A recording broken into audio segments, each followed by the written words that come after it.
ఇప్పుడు నేనేం చేస్తున్నానంటే హౌస్కి అందరినీ కనెక్ట్ చేస్తున్నా, ఫ్యామిలీ మెంబర్స్ అందరినీ. అదే సమయంలో ఆ హౌస్ని జియో ట్యాగింగ్ చేస్తున్నా. అదే మాదిరిగా NPI account, national payment gateway కింద అన్ని కూడా తీసుకుంటున్నా.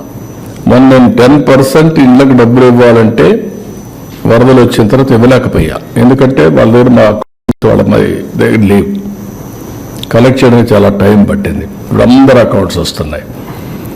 ఇంటి మీద పంపించాలని ప్రాబ్లం ఉండేది, ఇప్పుడు జియో ట్యాగింగ్ చేసేసాం.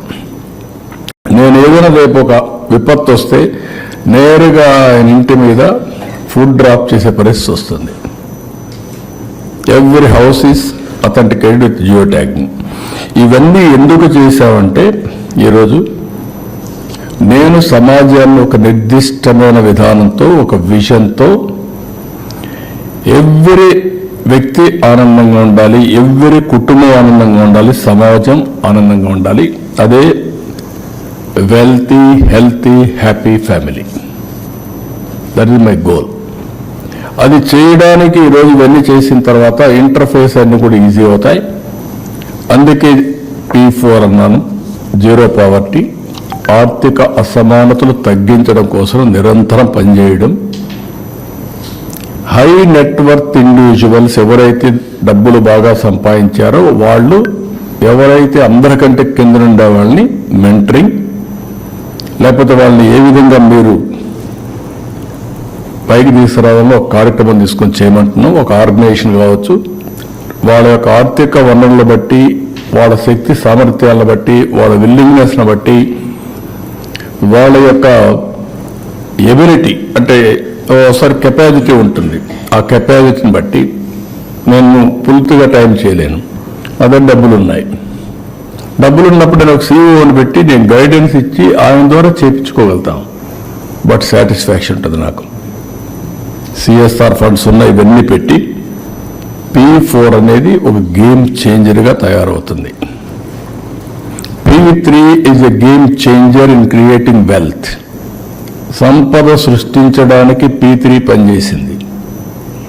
P4 అనేది జనాభాని ఒక ఆస్తిగా తీసుకుని అందరిని ఎంపవర్మెంట్ చేసి వాళ్ళ శక్తి సామర్థ్యాలు పెంచి శాశ్వతంగా వాళ్ళని ఆర్థికంగా పైకి తీసుకొస్తే that is the best society in the world. I strongly believe. దానికోసమే పనిచేస్తున్నాం.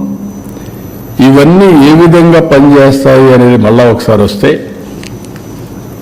ఒక పక్క గవర్నమెంట్ అనేది వెల్త్ క్రియేట్ చేయడానికి జిఎస్టిపి, దేశం జీడిపి.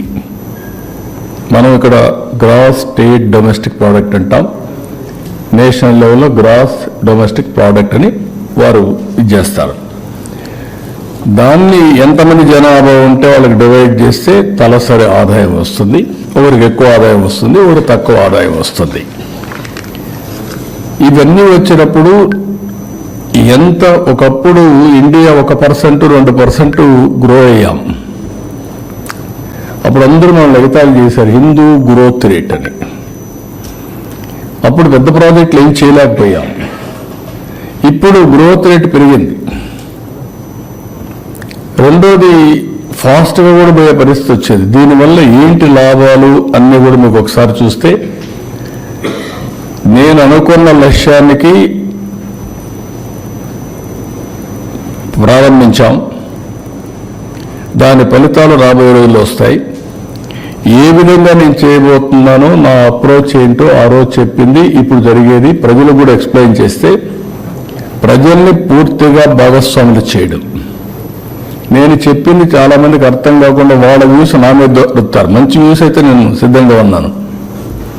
మొన్న మేము విజన్ డాక్యుమెంట్ తయారు చేశాం. దేశంలో ఫస్ట్ టైం 16 లక్షల మంది వ్యూస్ ఇచ్చారు వాళ్ళు.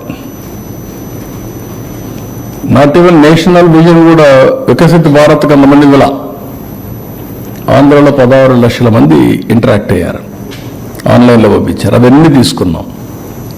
నేను మళ్ళీ ఆలోచించి 10 సూత్రాలతో విజన్ తయారు చేశాం. ఇప్పుడు నేను ఎక్స్ప్లెయిన్ చేస్తాను, మీకు ఒక ఐడియా ఉంటుంది. బై